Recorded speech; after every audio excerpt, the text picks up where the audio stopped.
all the good things. He was in the third grade class I taught at St. Mary's School in Morris, Minnesota.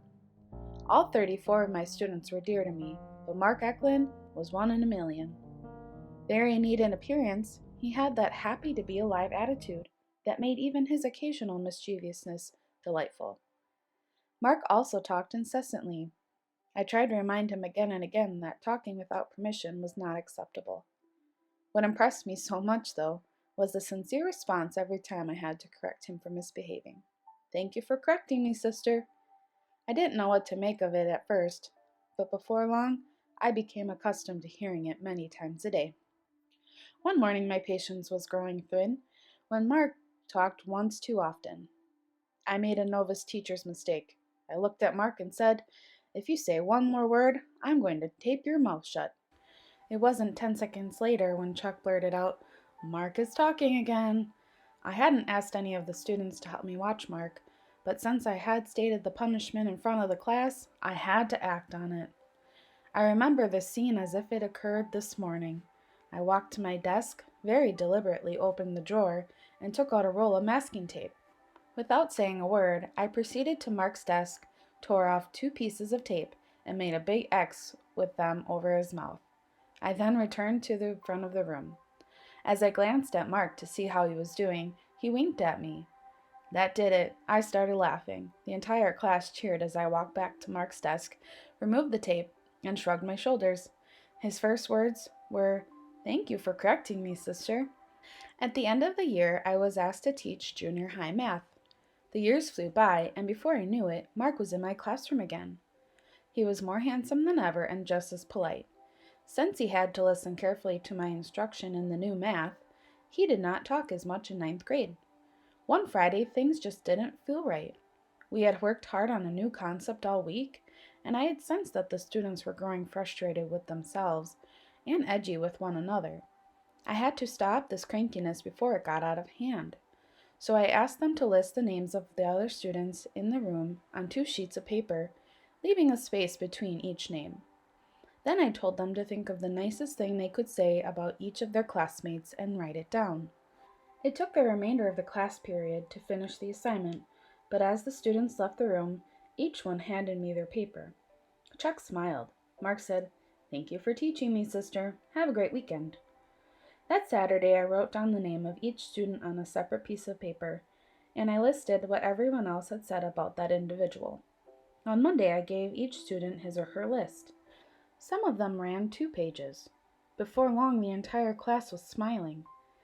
"Really?" I heard someone whisper. "I never knew that meant anything to anyone.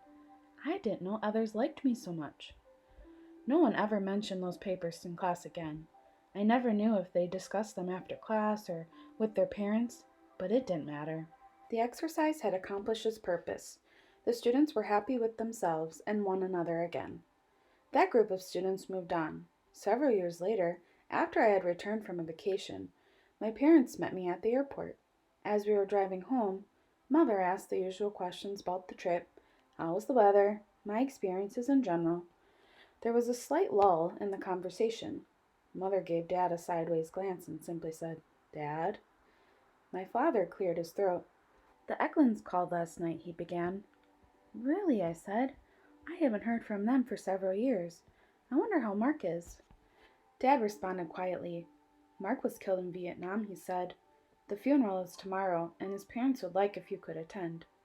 To this day I can still point to the exact spot on I-494 where Dad told me about Mark.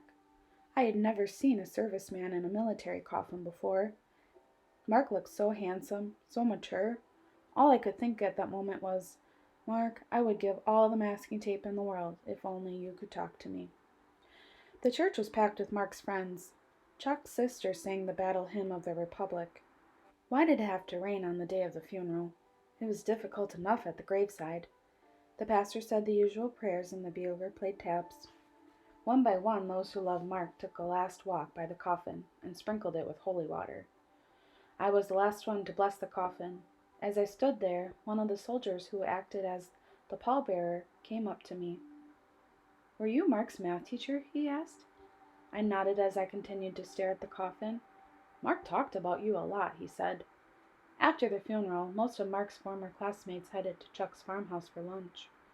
Mark's mother and father were there, obviously waiting for me. "I want to show you something," his father said, taking a wallet out of his pocket. "They found this on Mark when he was killed. We thought you might recognize it."